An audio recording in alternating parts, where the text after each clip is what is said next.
안녕하세요. 세 번째 강의, 과학기술과 윤리를 시작하겠습니다. 실은 이 주제는 강의를 의뢰한 곳에서 부탁을 받았는데요. 저도 개인적으로 관심을 가지고 있는 주제여서 과학 철학 강의의 일부로 포함시키는 것이 적절하다고 생각을 했습니다. 과학과 윤리의 관계에 대해서는 상반되는 두 가지 견해가, 학문에서 학술적으로 두 가지 견해가 존재합니다. 하나는 이렇습니다. 과학이 하는 일은 대상에 관한 진실을 찾는 것이고, 즉 참된 이야기를, 진리를 찾는 것이고, 참거짓의 문제는 옳고 그름의 문제와 다르다, 무관하다. 특히 서양 사람들은요, 이 참거짓 문제와 옳고 그름 문제가 다르다는 아주 뚜렷한 견해가 일종의 표준 견해입니다. 토론이 있어요. 그러나 굉장히 견고한 표준 견해입니다.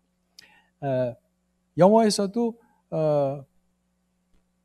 right 그러면 맞아 이렇게 쓰일 때도 있지만, 그러나 학문적으로는요, 이른바 true, false와 right, wrong, 맞다, 틀리다와 옳다, 그르다는 별개의 문제다, 다른 종류의 문제다라는 인식입니다.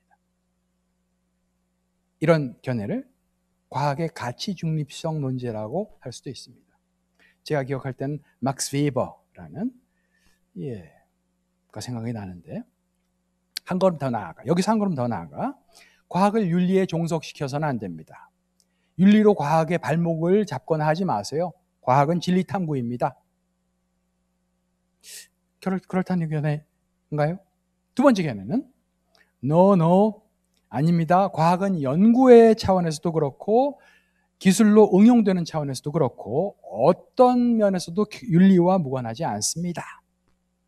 한 걸음 더 나아가 오로지 윤리적인 과학기술만이 유효하고 또 허용 가능합니다. 어떤 편인가요?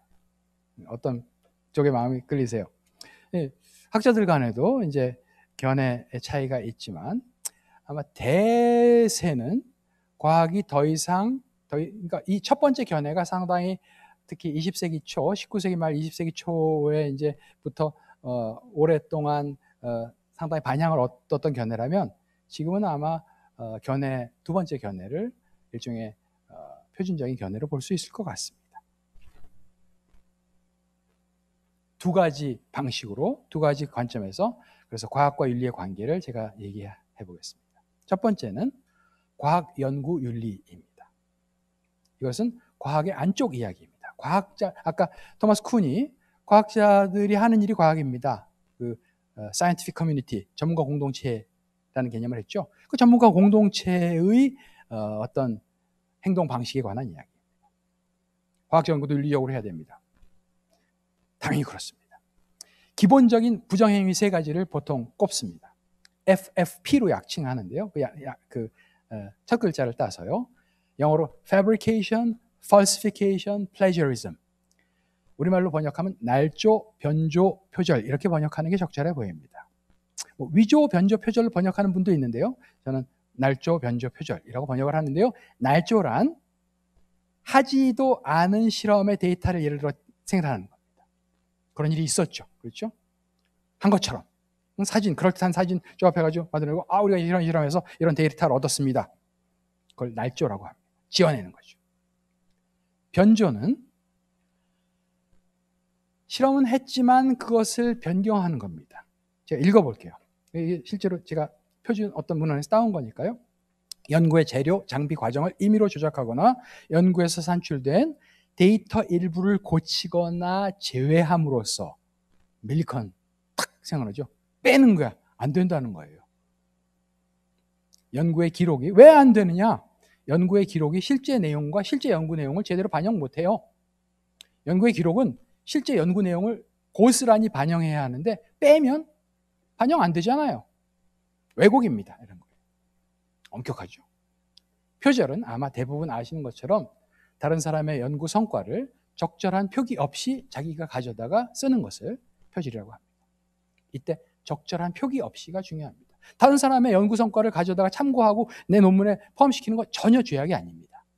그러나 그것을 적절히 표기하지 않아서 이게 누구 건지 알 수 없게 마치 이거 저자의 것, 이 사람이 한 거 아니야 라는 오해를 불러일으킬 수 있도록 하면 그것이 금기가 되는 겁니다. 이 세 가지는 기본 금기사항이어서 이건 뭐 이론의 여지가 없는, 하면 하나로 과학자의 인생에 금이 갈 수 있는 그런 죄악입니다. 죄악. 최근에는요, 이 FFP 이외에도 연구실 폭력, 사보타지, 그리고 통계를 부적절하게 응용하는 것, 또 이게 최근에 많이 언급되는데 중요한 이해 충돌을 감추는 것 등이 추가 항목으로 논의되고 있습니다. 그러니까 연구윤리도 점점 변해가고 확장되고 세련되어 가고 있습니다. 그런데 제가 이건 당연히 지키면 됩니다 라고 했는데 누가 이렇게 물어보면 어떻게 하죠? 왜 그래야 하나요? 안 그러면 잡혀가 이런 건 뭐 근데 그런 제도가 있다고 치고 왜 그래야 하는데요? 설명 좀 해주세요. 나아가서 이런 질문을 받으면 쉽지 않을 것 같아요. 실험실 선배로서 후배 나태함을 이제 실험실 폭력을 이제 염두에 두고 쓴 건데요. 나태함을 따끔하게 꾸짖는 일도 비윤리적인가요? 따끔하게 어떻게 따끔하게 이제 달라 뭐 이렇게 대답을 해야 될지 모르겠는데, 또 지난해 발표한 자기 논문 내용의 일부를 다른 나라 언어로 국제학술대회에서 발표하면 그거 표절인가요? 등등 까다로운 상황들이 존재합니다. 제가 이 문제 앞에서 여러분에게 제가 철학과 학생들에게 하는 얘기를 조금 하고 싶어요. 답을 드리는 건 아닙니다만, 철학과 학생들 중에 특히 좀 똘똘한 학생들이 자주 하는 말이 있습니다. 어차피 정답은 없어요. 어차피 정답은 없잖아요. 제가 철학과 학생들한테는 수업 시간에 이렇게 말합니다.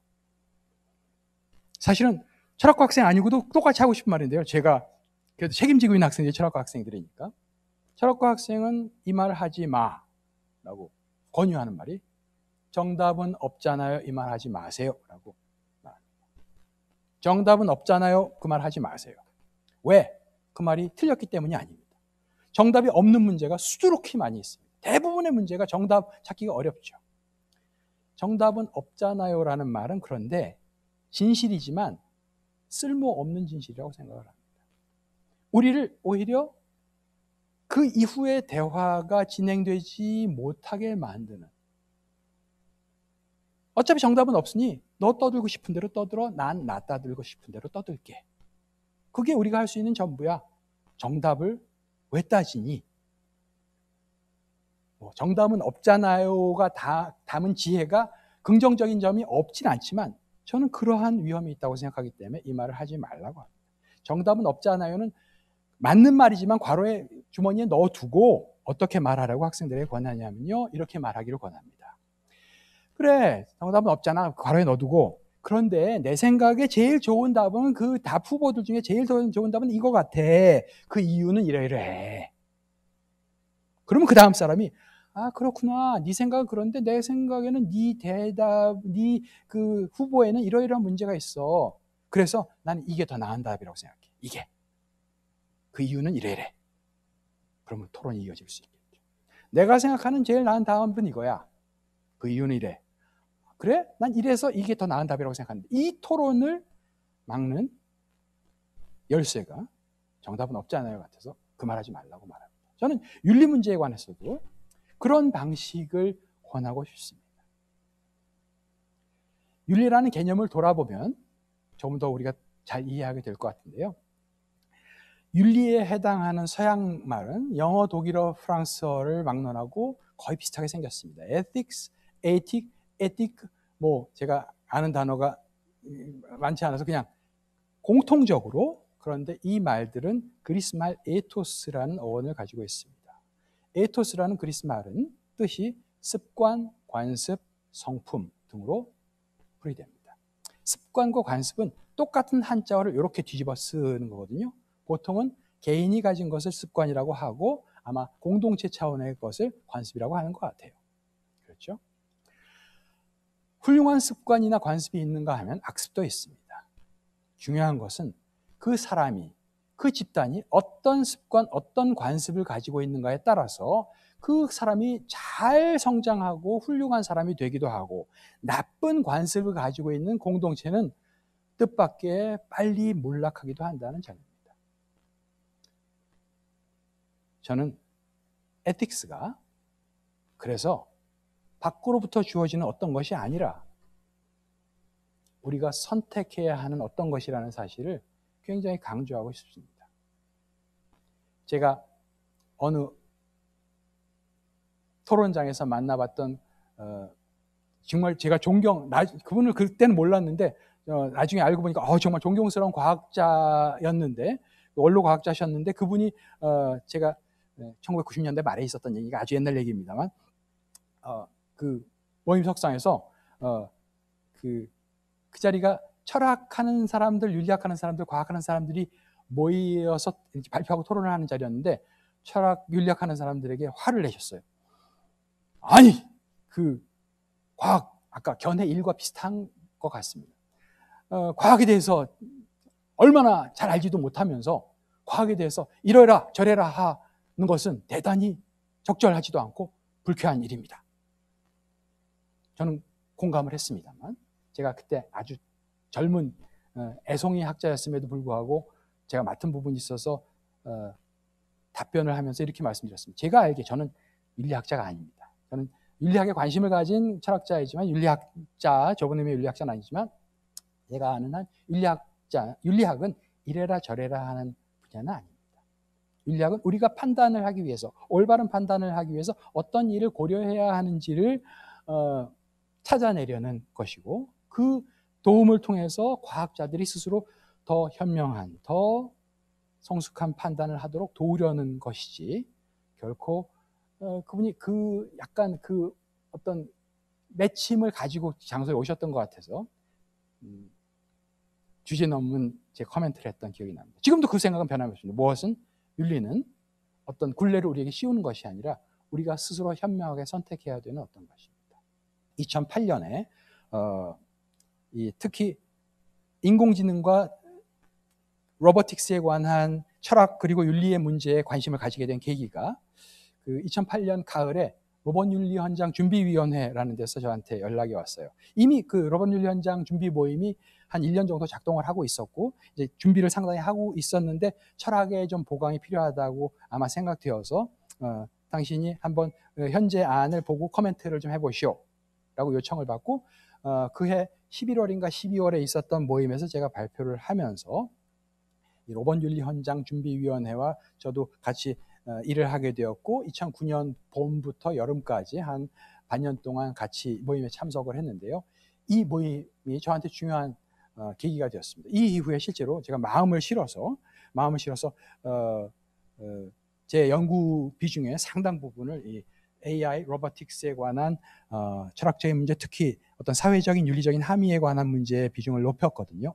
어떤 거를 느꼈냐면요, 제가 이 모임 가기 전까지만 해도요, 약간 이거 SF 얘기하는 것 같기도 하고, 그래서 내가 딱히 해야 될 일이 없는 것 같기도 하고 그랬습니다. 그런데 참여하면서 이거 정말 중요하구나 라는 걸 깨달았어요. 그리고 앞으로 점점 더 중요해질 것이다 라는 걸 깨달았고요. 특히 2009년 봄에 몇 달 이 모임을 하면서, 그 모임도 아주 공학부터 행정학, 실제로 공무원 하시는 분도 참석을 했고, 정부기관, 연구기관 사람도 참석을 했고, 뭐 다양한 분야의 연구자들이 참석을 했는데요.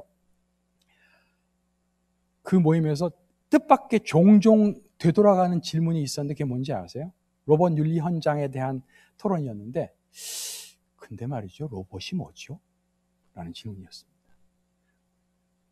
로봇 윤리 현장은 당연히 로봇에 관한 개념은 이미 전제하고 뭔가를 하고 하는 모임인데도 불구하고, 예를 들어서 어떤 위원님은 로봇이 이미 어떤 우리의 친구가 될 수 있는 자격을 지닌 존재로 상정한 상태에서 토론에 참여하는가 하면, 어떤 위원님은 로봇은 아주 복잡하고 흥미롭지만 인간의 도구, 기계, 도구라는 관점에서 참여하고, 근데 그 로봇이라는 개념이 명료하게 공유되지 않으니까 이 일을 생산적으로 진행하는 게 쉽지 않구나라는 느낌이 들었어요. 즉 개념을 명료하게 설정하고 공유하는 일이 선결 문제구나. 제가 뭐 입법 전문가는 아니지만 그런 모임에도 참여해서 듣기도 하고 토론에도 참여하는데요.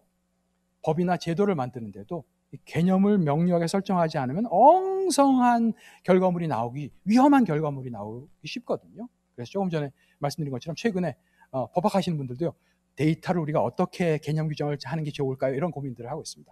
정보, 인포메이션을 어떻게 개념 규정을 하는 게 좋을까요? 이런 고민을 하고 있습니다. 그리고 철학을 비롯한 인문학이 정말 필요하구나. 이 일에 필요하구나. 뭐 세상에 필요하구나는 뭐 다른 문제고요. 이 일에 필요하구나라는 것을 느꼈습니다. 저의 짧은 경험에서 새로운 규범을 제시하는 것은 그렇게 어려운 일 같지 않아요. 그러나 필요한 상황에서 합당하다는 것은 현실에 잘 들어맞고 현실 적합성이 있고 정밀하면서 그러면서 체계적인, 즉 논리적으로 잘 짜여진 그런 규범 체계를 만드는 게 어렵구나. 그런데 정말 필요한 일이구나 라는 것을 깨달았고요. 이게 아마도 지금 듣고 계신 분들 중에 일부 학생들이든 아니면 다른 영역에 계신 분이든 아마 우리가 해야 될 일이라고 생각이 됩니다. 왜냐하면 인공지능이 실제로 우리의 사회를, 우리의 생각을, 우리의 삶을 빠르게 변화시키고 있기 때문이고요. 이 기술은 정말 많은 사람이 그렇게 평가하고 저도 그렇게 공감하는데요. 이제까지 인류가 만났던 테크놀로지, 기술 항목들 중에서 가장 제가 뭐 경험이 그렇게 넓거나 깊지는 않습니다. 가장 그 파급력의 깊이와 범위에서 정말 중요한 그런 기술인 것 같아요.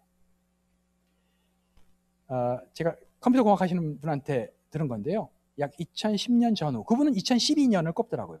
머신 러닝이 탁 뜨기 시작한 해로, 그분은 2012년을 꼽았는데, 대략 2010년 전후로 기계학습, 머신 러닝이라는 분야의 비약적인 발전이 이루어집니다. 뭔가, 이제, 도약의 발판이 마련되고, 그 성과로 인해서 인간이 개념과 원칙들을 일일이 입력하지 않아도 데이터를 잘 매겨주면 기계가 스스로 지능적으로 행동하도록 성장할 수 있는, 기계가 똑똑해질 수 있는 그런 공학적인 기법이 발달합니다.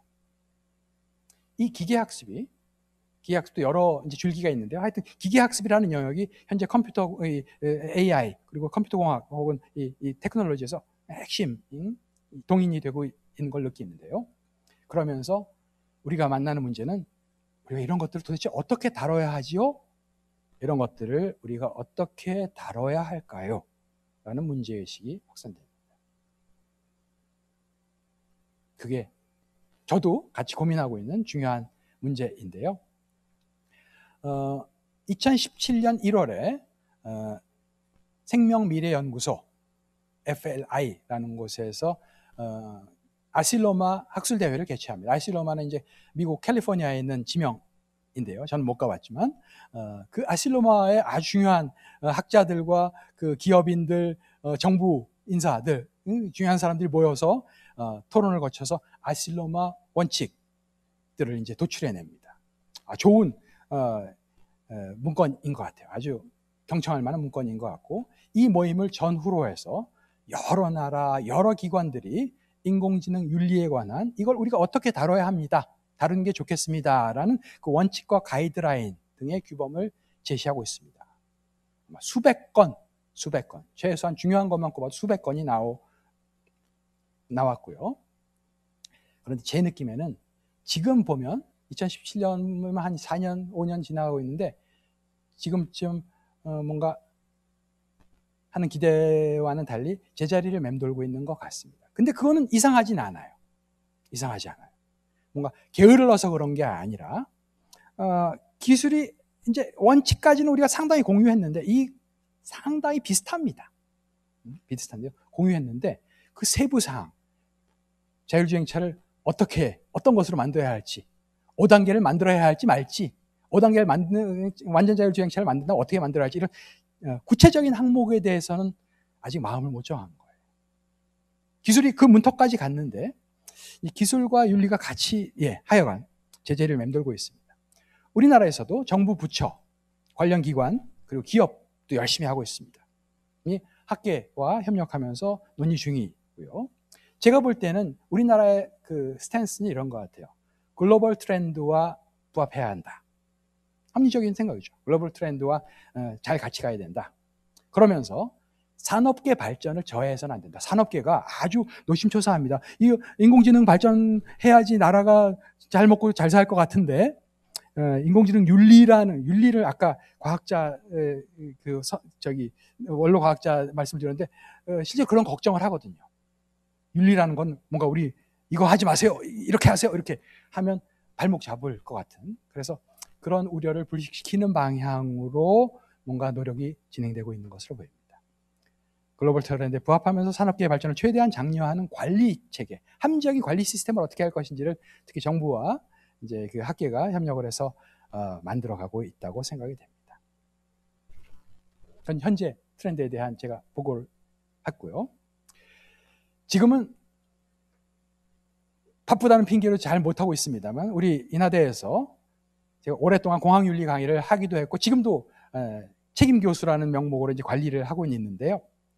공학윤리 강의를 하면서 제가 애정을 가지고 해온 일인데요. 얻은 일종의 원칙을 한번 나눠보려고 합니다. 분명한 것은 분명한 것으로, 불분명한 것은 불분명한 것으로. 이게 무슨 얘기냐면요. 분명한 것과 불분명한 것을 뒤섞으면 안 돼요. 분명한 것은 더 이상 토론 필요 없어. 이건 잘 받아들이고 잘 적용해야 돼. 공학도 자네 이거 헷갈리면 안 된다. 그런 거죠.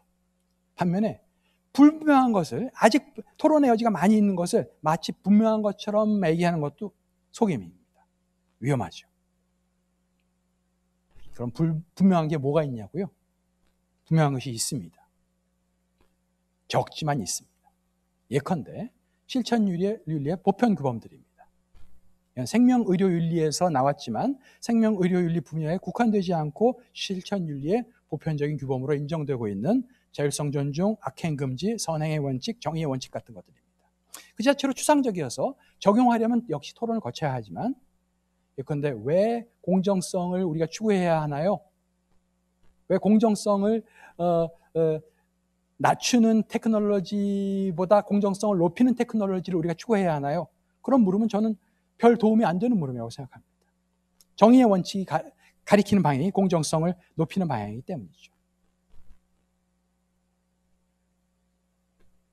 더하기 제가 강조하고 싶은 것이 공학윤리가 강조하는 기본 원칙들이 있습니다. 제가 공학윤리를 하면서 학생들에게 몇 번 그리고 학기가 끝날 때 다시 강조하는 것, 공학윤리 헌장이라는 게 있습니다. 공학윤리 강령이라고도 하고 Code of Ethics, 공학자 단체마다 Code of Ethics, 공학윤리 헌장 혹은 강령이 있는데요. 한번 조사해 보시기 바랍니다. 예외가 있겠지만 역사 깊은 공학단체의, 공학 엔지니어 전문가 단체의 아까 얘기한 사이언티픽 커뮤니티의 공학윤리 헌장 제1조는 제가 본 것들은 아주 닮았습니다. 공공의 안전, 건강, 복지를 최우선 가치로 여겨라. 공공의 안전, 건강, 복지.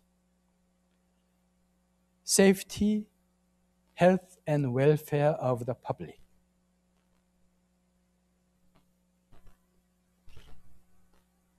공학윤리 교재에서는요, 미국 전문공학자 협회라는 NSP라는 단체 윤리 강령을 자주 예로 듭니다. 왜냐하면 아주 잘 짜여져 있거든요.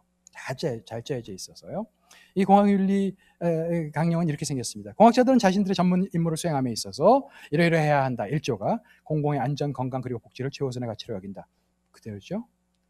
IEEE 들어보셨죠? 전기전자공학자협회, ASME, AICHE, ASC 제가 우연히 그냥 꼽아놓은 거지만 다 오래된 국제 수준의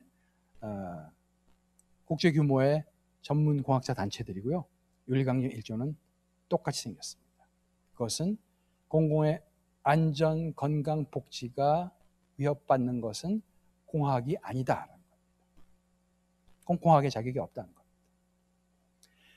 이렇게 분명한 문제가 있는가 하면 물론 함께 풀어야 할 아직 불분명한 문제들도 있습니다. 예를 들어 말씀드린 것처럼 인공지능의 지위를 우리가 어떻게 해야 될까? 5단계 자율주행차에 사고 책임을 부과할 수 있을까? 제조사나 소유주나 탑승자에게 부과하지 않고 자율주행차에 사고 책임을 부과할 수 있을까? 또 몇 년 전에 최근까지 토론되고 있는 2018년 3년 전 가을 뉴욕 크리스티 경매에서 43만 달러니까 뭐 한 5억 가까이 되는 돈이죠. 그 에드몽드 벨라미의 초상이라는 작품이 팔렸는데 인공지능이 제작한 그림이거든요. 그 제작자를 누구라고 봐야 될까? 이제 앞으로 이런 일이 생길 때 그 이익을 어떻게 분배해야 될까라는 물음과 결부되어 있는 고민입니다. 또 최근에 데이터 기반 사회가 강조되면서 데이터의 소유권과 처분권을 어떻게 해야 할 것인가? 데이터의 진실성 때문에 어떤 이득이나 손해가 생기면 그 책임 소재나 권한 분배를 어떻게 해야 할 것인가? 그리고 또 하나, 기술 발전이 가져온 혜택의 뒷면, 우리가 잊지 말아야 할 디지털 격차, 인공지능 격차가 심화되면서 기술 격차가 경제적 불평등으로 그리고 어떤 삶의 불평등으로 이어지는 것을 어떻게 우리가 다룰 것인가 하는 문제들이 아직 우리가 해결해야 될 문제들입니다.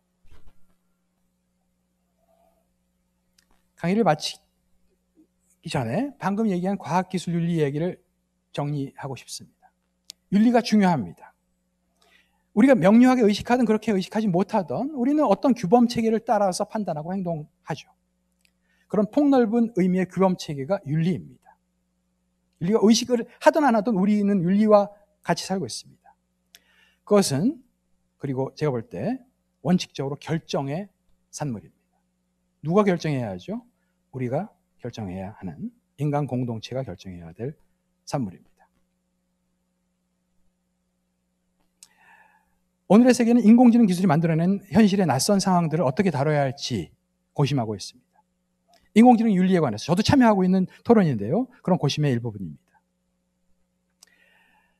그런데 윤리에 관한 다른 문제들도 마찬가지지만 인공지능에 대한 윤리는 어느 이론이 더 멋진가, 어느 이론이 더 쿨한가로 결정할 사안이 아닙니다. 제가 스킵한 슬라이드인데요. 최근에 제가 받은 메일에서 자율주행을 넘어 생각하는 자동차로, 멋진 슬로건인데 좀 캥겼어요. 자율주행을 넘어서 자동차가 생각을 하면 멋진 세계가 될까요? Oh, so cool. 저는 윤리의 문제는 어떤 아이디어가 더 멋진가로, 쿨한가로 결정할 사안이 아닙니다. 그것은 오로지 윤리의 문제는 어떤 윤리가, 어떤 에토스가 우리의 미래 세대를 포함하여 우리 전체를, 우리 모두를 가장 안전하고 행복한 삶으로 인도할지를 예측하고 그 대안들을 치밀하게 비교 검토하고 또 실행의 결과를 되돌아보면서 반성하는 부지런한 실천의 과정을 통해서만 결정되고 조정되어야 할 사안이라고 봅니다. 제가 이런 질문을 가끔 들었습니다. 선생님, 과학 철학은 과학이에요? 철학이에요? 학생이 한 질문은 아닙니다만 보통 일반인에게서 들었던 질문인데요.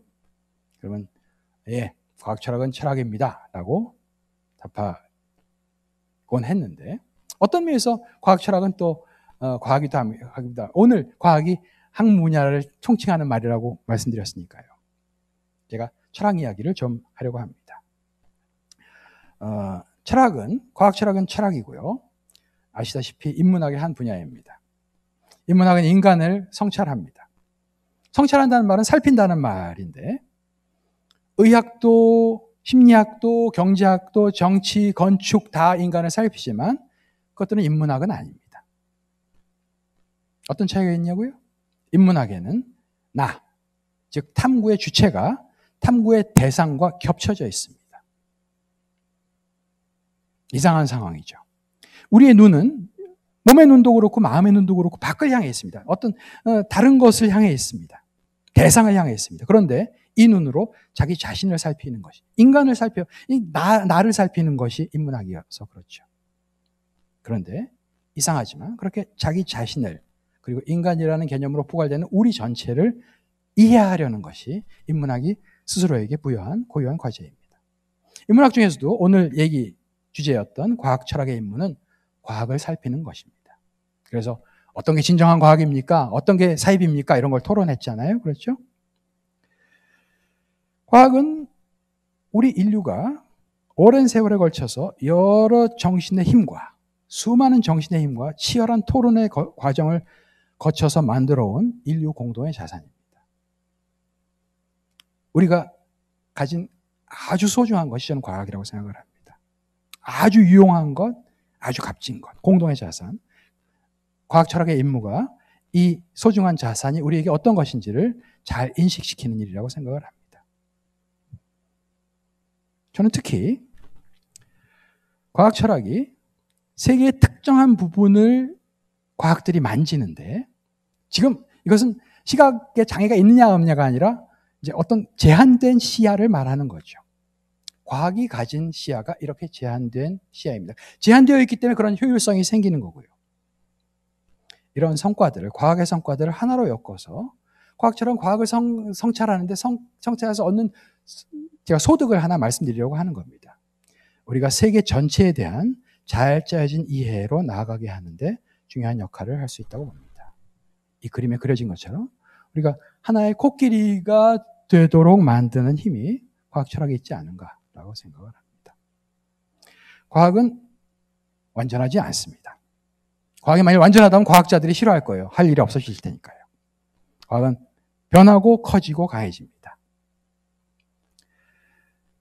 또 어느 부분이 흔들리고 무너져서 과학자들의 마음이 혼란되는 일도 일어나죠. 그러나 전체를 보자면, 제 박사학위 논문의 주제가 과학의 진보였는데요. progress, 진보라는 개념을 살피는 것이었는데요. 철학자들의 의견을 종합해 볼 때 과학은 거시적으로 진보해 왔다고 생각이 됩니다. 앞으로도 그럴 것입니다. 과학은 완전하지도 않고 결코 완전하지도 않겠지만 그것은 방금 말씀드린 것처럼 우리의 소중한 자산입니다. 뛰어난 물리학자 리처드 파인만이 이렇게 말했어요. 과학자에게 과학 철학은 새들에게 조류하기 유용한 만큼 유용하다. 다시 해볼게요. 리처드 파인만이라는 물리학자 알고 계시나요?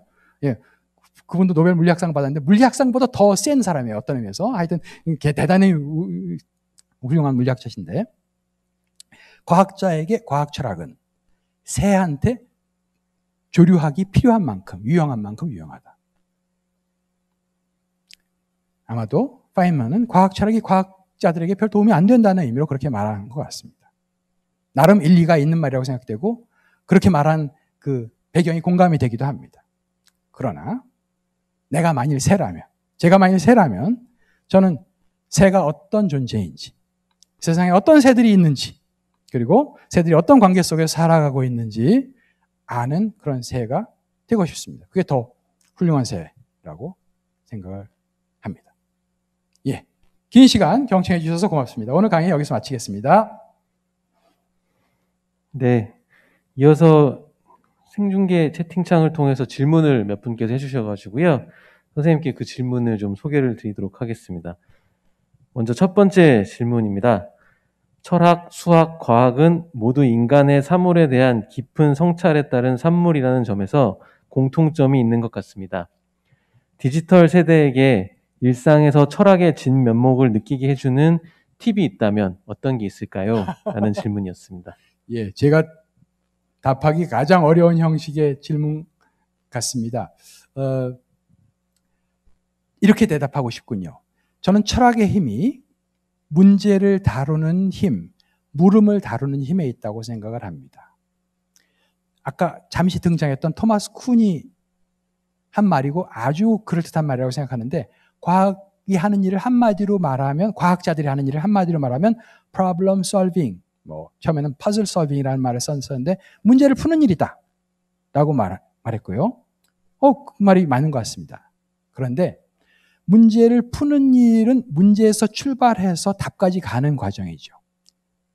그런데 어쩌면 그 과학자들과 같이 협력하면서도 과학자들을 보완하면서 어떤 의미에서 과학자들보다 더 흥미로운 일은요, 그 물음 자체를 건드리는 일이고요. 저는 어떤 학생이 어떤 분야를 앞으로 공부할 예정이든지 물음을 다루는 힘이 뛰어난 인재가 되는 저는 열쇠라고 생각을 해서 철학을 공부하면 물음을 다루는 힘이 늘어납니다. 라고 제가 질문에 대해서 엉뚱한 답을 드렸는지 모르겠지만 그렇게 답하고 싶군요. 이상입니다. 네. 다음 질문 또 소개해 드리겠습니다. 저는 신경외과 의사로서 인간의 도덕적 지위와 신경과학의 윤리에 관심이 많아 질문을 드립니다. 식물 인간으로 통칭되는 뇌손상 환자의 인간으로서의 경계를 어디로 정해야 할까요? 윤리적 자격을 지각자, 인식자, 의식자의 설정에 따라 환자의 처우가 달라질 수도 있고, 앞으로 BCI를 시술받은 환자나 치매 환자들이 겪을 제도들이 많이 달라질 수 있어서 질문을 드립니다. 예, 그것도 질문은 하나도 쉬운 게 없군요. 구체적으로 질문하신 것이 의식이 없어 보이는 환자를 우리가 어떻게 대우하는 것이 적절한가라는 물음에 대해서는 현재 실제로 의식과학을 하시는 분들과 윤리학을 하시는 분들, 철학을 하시는 분들이 함께 고민 중인 것으로 알고 있습니다. 아마도 과학에서 더 중요한 문제는 제가 봤을 때 스타니슬라스 드한이라는 아주 제가 매력적이라고 본 그 드한의 연구에도, 드한과 그 동료들의 연구에도 최소 의식이 없어 보이는 상태인데 진짜 의식이 없는 환자인지 아니면 의식이 숨겨져 있는 상태인지를 어떻게 가려볼 수 있을까? 이건 과학적인 문제이고, 그런 과학이 많이 발전할 필요가 있다. 일단 철학적인 문제가 토의되기 전에 진짜 이 사람의 의식이 없는지, 얼만큼의 의식을 지녔는지를 잘 판별하는, 아직 그게 어려운 일이라고 하는 걸 봤기 때문에요. 그리고 나서도 남는 문제에 대해서는 가난한 대답이지만 아까 말한 것처럼 공동체가 어떻게 이런 사람들을 대우하는 것이 사회적으로 가장 현명한 일일까? 사회적 현명함이라는 것은 어떤 것이 공동체의 존속과 번영에 가장 현명할까?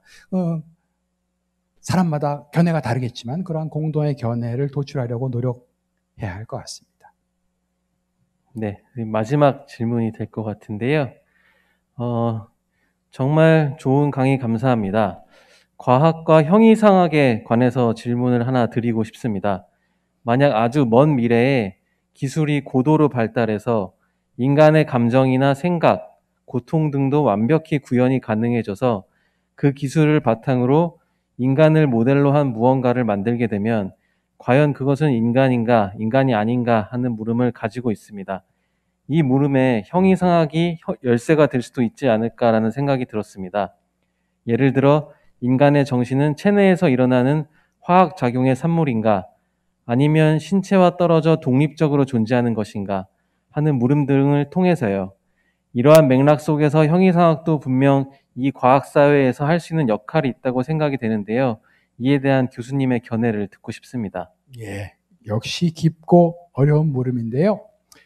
우선 형이상학의 문제는 모든 문제와 무관하지 않겠지만, 오늘 스토리에서는 형이상학 비판이 나왔지만 현대 과학 철학에서는 오늘 더 업데이트된, 지금 100년 전에 얘기를 했으니까 참고로 현재 과학 철학에서는 형이상학이 과학과 무관하지 않으며 과학 활동의 근저에 어떤 모종의 형이상학이 들어있다는 사실을 인정합니다. 우리가 그래서 형이상학을 배척하는 것은 아주 업데이트된 과학 철학의 모습은 아니고요. 그래서 그런데 지금 구체적으로 우리가 만일 인간과 같은 존재를 만들어낸다면 이라는 가정을 질문자가 해주셨는데요. 잘 모르겠어요. 제가 그 질문 덕분에 한 가지를 말씀드리게 되는데, 아까 그 전 질문에서도 BCI라는 개념이 언급되는데 아마 Brain Computer Interface나 Brain Computer Interaction을 얘기한 것 같아요. 그 실제로 뭐 칩을 심어서 인간의 정신을 뭐 읽는다든가 조정한다든가 뭐 커뮤니케이션을 한다든가 이런 이제 브레인 컴퓨터 인터랙션에 대한 연구가 상당히 활발하게 진행되고 있고 흥미로운 연구인데요. 저는 그 연구의 성과를 기다리고 경청하고 싶습니다. 반면에 그런 연구가 진행되면서 일부에서 제가 이른바 가능성 담론이라고 부르는 그런 내러티브가 나올 때가 많이 있어요. 이러이러한 것이 가능해질 수도 있는데 말이죠. 그런데 그것은 인문학적으로, 문학적으로는 상당히 흥미로운 상상일지 모르지만 그건 과학에서는 그렇게 도움이 안 되는 경우도 많이 있습니다. 즉 정말 과학이 실제로 다가가고 있는 현실이 얼만큼인지를 냉철하게 판단해야 하고요. 그러한 토대가 마련된다면 더 적극적으로 토론을 하겠는데 지금 언급된 인간 구성은 어떤 단계인지 제가 잘 몰라서 그분을 만나면 그 기회에 더 자세히 토론하도록 하겠습니다. 예. 좋은 질문에 가난한 대답이어서 미안하게 생각합니다. 이상입니다.